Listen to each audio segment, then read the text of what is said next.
Happy New Year, Rich. Doug, hello. Have you ever played paddle tennis? That's not the same as like pickleball or whatever it's called, is it? I think it's the same thing. The one with the big plastic bats with the holes in it? Correct.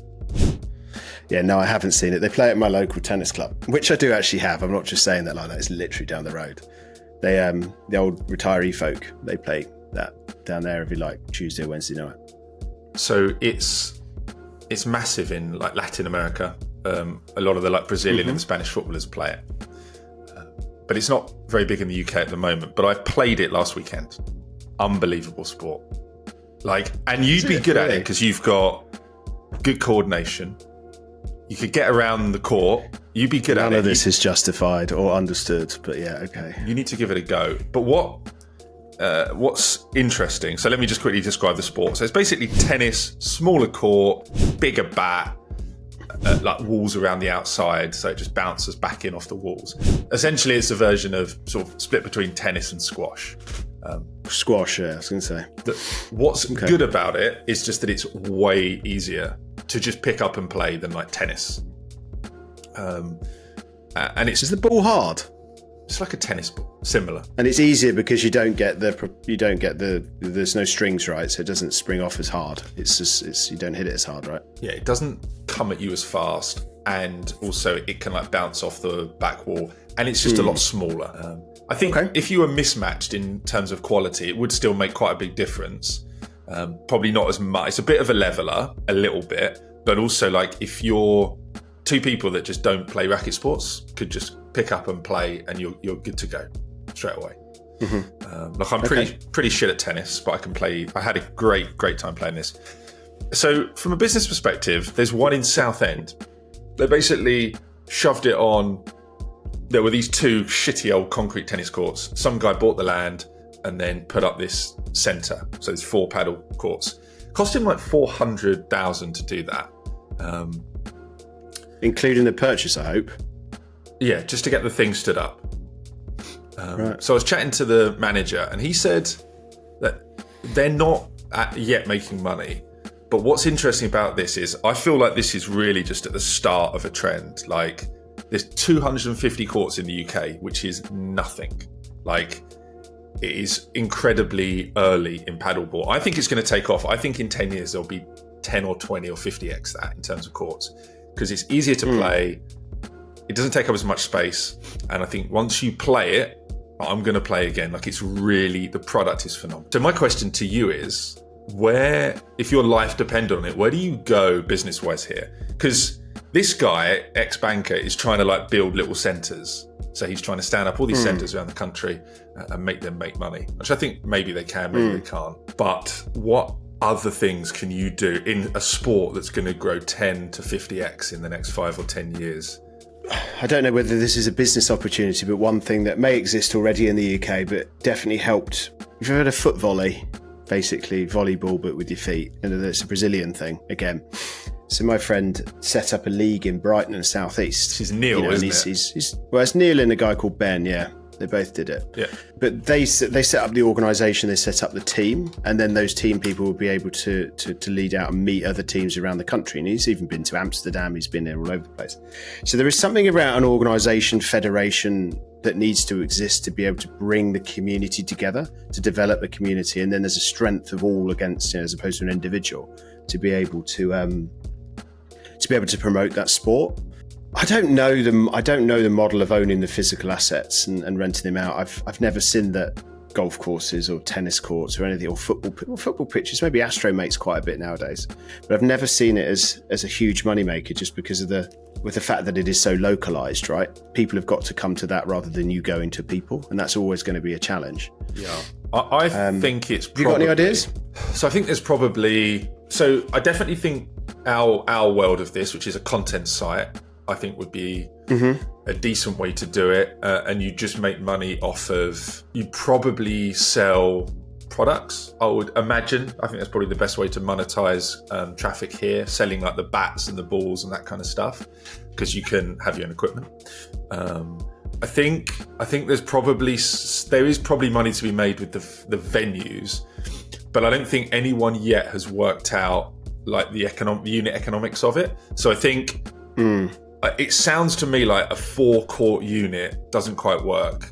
From what I was saying with this guy, but probably 10 or 12 or 15 courts in the right region that's got enough footfall and where you can monetize it in other ways. So I went to this place and I was like, they've just got some little hut and there's a coffee machine in there and you have to go and get the manager. He goes and makes you, I was like, guys, just get one of those little coffee trucks and you'll make 300 quid a day just selling croissants and coffee and sports drinks, which they're not doing. So I think you probably could eke money out of it. I would imagine it will roll up, if you own 50 venues or 40 venues, that's probably the way to make money out of it. The other thing, I was just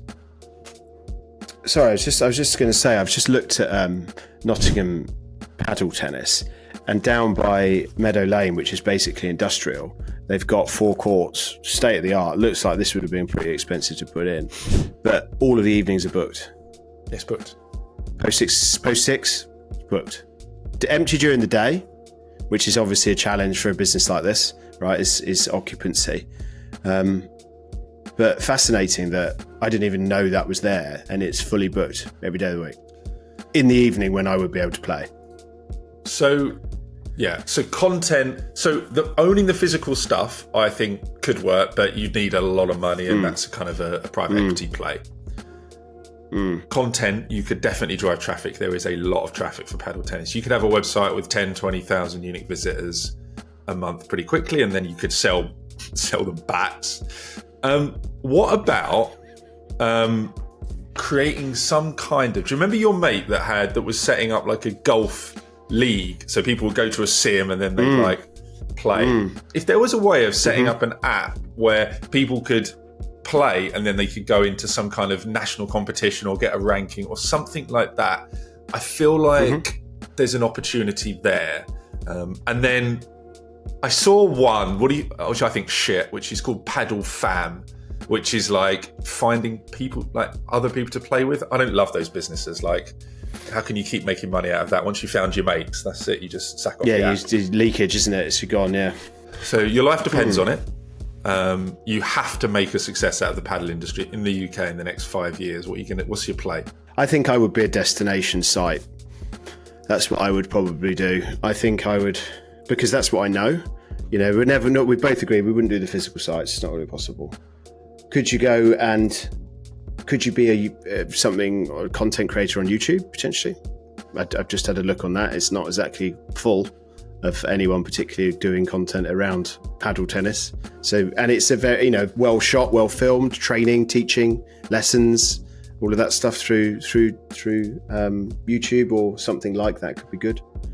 But I would definitely think about becoming a destination. Off the back of that, then you can sell equipment, you can sell experiences, you could sell membership to a league. You could do, I don't know whether there's a handicap system like they have, probably not, or a ranking system like you have in golf. So I think you could look at other sports and cherry pick what could work, or other communities and cherry pick what could work in this, see what has been done, what hasn't been done. I'd probably be looking at the demographic of the classic kind of player. And I'd be looking at grassroots. How do you go and get more of the younger generation kind of interested in it? But I would probably push content. I would probably push something around teaching and training, social content around it, and then sell off the back of that. So become known is probably what I'd try and do. Okay, I'm just going to finish with 2 out there ideas that I would never I would do the content site 100% because that's the only thing that I know about. Set up a league, just a wild one. Just set up a league, sell the rights to Sky, have teams the Southend Crushers. Just Sky and Dazen just pitching you. Just no, Doug, look, we'll go to 6 mil. We'll go to 6 mil, Doug. And you just a 5-year deal. You somehow make it stand out as a sport. You make a load of you build the brand of the players. You do something. So there's that. And the final idea is a sportswear brand for paddle, which I don't think there is one. Yeah, that's quite a nice idea. But the problem is with that, it's probably you just wear tennis gear, right? You just wear fucking whatever. But maybe a brand that's dedicated to paddle, to be associated with paddle. Like Rafa is with cycling. everybody's had cycling gear for years and years and years, and Rafa Storm 10 years ago, and they're the aspirational brand to wear. There you go. Let's set up a fucking clothing business. Imagine what a fucking shambles that would be. Me and I'll just. I want a paddle. I want a paddle hat now. I want a paddle hat. Get yourself on Temu. Just racket. I'll repurpose this like £3 H&M t-shirt and just put a little racket here. I'll come to you, Rich. I'll be like, look, I've got it. I fucking got it. Got it done. It's $19.99 on paddle.com. Okay, second idea. I do want to have a go at it though. You have to play. You'll love it, no doubt. And then you'll go down the same rabbit hole that I went down in terms of how could this be monetized, and then you'll end up where we are, which is like probably difficult. I think the going known piece is the way to do it. I would try and push for that, because then all sorts of opportunities come up. If the what piece? To take off, you are becoming known, like the content angle of it, producing content, social and YouTube and written. I want to be Mr. Paddle. Yeah. You could pull it off. Right, idea 2. I haven't got a lot of time today, but I want to do this one because this I think is interesting. So it's a physical content site. So at the moment, right, if you want to make a purchase of a product that you're not too sure about, you've kind of got a couple of options. So I use the example of like an air fryer. We wanted to buy an air fryer, and we're doing a bit of discovery. Choice. And the discovery was reading reviews online. I mean, all right, fine. What can you really say about an air fryer apart from just Trustpilot or whatever? Or you go to a shop where it's just like sitting on the side. The content sites are okay because you've got like videos and you've got people using it and that sort of thing. But what about a physical location, right? A warehouse, like the size of a Curry's, and you go in and it is all of the kit is out.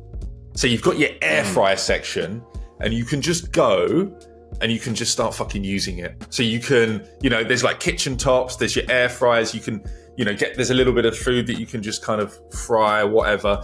Then you've got your coffee maker section. It's like, cool, let's just go and try a few different coffee makers. And then each section's got like a salesperson that's like, cool, what are you looking for? Try this one. I want to spend this. And it's actually a really good experience for buying shit for your house. Probably kitchen. There's enough for it just to be a kitchen store. Because at the moment, you go into a physical store, you go into Curry's, it is a joke. It's just there's no point. There's no one there. You just go in, there's a few Hoovers out and some iPads, but there's no one to help you. You might as well just buy it online. So, the kitchen cleaning. Kitchen King, okay. So I've gone in there, I've got my pack of 6 hex sausages, and I'm like, mate, can I blitz these in this dual air fryer, please? 1, because I want to see it, but 2, because I want lunch. So I've just come in there and I've crushed in my raw sausages, my dualit's done it. I'm like, thanks, Nathaniel. I'll have a think about it. I'm off. But I've got my 6 sausages cooked and Nathaniel's there scraping grease off the inside of this tray. So I think you've got a logistical problem around, the fact that if you're going to use a kitchen appliance, it needs cleaning. And the coffee machines may be a bit easier because it's so much of a, someone might come in on your air fryer tour and have some peppers to air fry straight after my sausages, and they may not be very comfortable with that. But a coffee, different ball game. Toasters? I'm unsure of this one, Doug. Okay. A toast. What's a toaster do? It toasts. Like you've got your steamer. Like people want to try steamers. Do they? No, there's lots of different steamers you could get. Hi, I've got some broccoli. I'd like to test these 2 steamers. I'm gonna like A/B test these steamers, please, and see which one is a better steamer. So maybe. I think the use case is look. You want to kit your kitchen. You head down to the Kitchen King, and you're in there, and you go around the different stalls, and you're trying the stuff, and you come out. Your transaction value is high because you just buy the stuff. Like some people obviously will try it and just buy it online, but a lot of people just. It's like going to the running shop and you try your little running shoes on and you have a little jog around. I think there's something in it. So maybe there's display items to do that. I don't know. I'm not saying you're really unexcited. It's your best idea. I can tell. Yeah. However, though, I am excited about air fryers. I got a Ninja Max Foodie, 2 9.5 litre drawers for Christmas, and it's fantastic. I love air fryers. They're great, and I know they use loads of electricity and all the rest of it. But my God, it's just so good. I did an article on air fryer content sites, and it's a huge market, so much traffic for air fryers, not great content. So there's a content opportunity there. Me and YouTube, the air fryer king. You've got your little YouTube channel showing the different air fryers, a bit of SEO. I mean, we're not going to do it, but someone should. Okay. Looking forward to the next episode where you're going to do a deep dive for us on Ineos, Rich. Do you want to do the outro? I am. I'm going to be looking at... yes. I mean, your outro for this, I mean, we're basically going into retail, aren't we? I think our shop, Kitchen King, should be Kitchen and Paddle Tennis King. And it's just like a real mix mash. So you can get a dual air fryer next to it with some paddle boards and just really, really kind of screw people up, and then just watch the social experiment of people coming in to buy kitchen stuff surrounded by people test swinging paddles. That, I think, would be a great shop. I think we're really getting people going for 2024. Yeah. Right. Go, Doug and I. Yeah, all right. Thanks very much, Doug. Enjoyable. Catch you next week. Bud. Bye.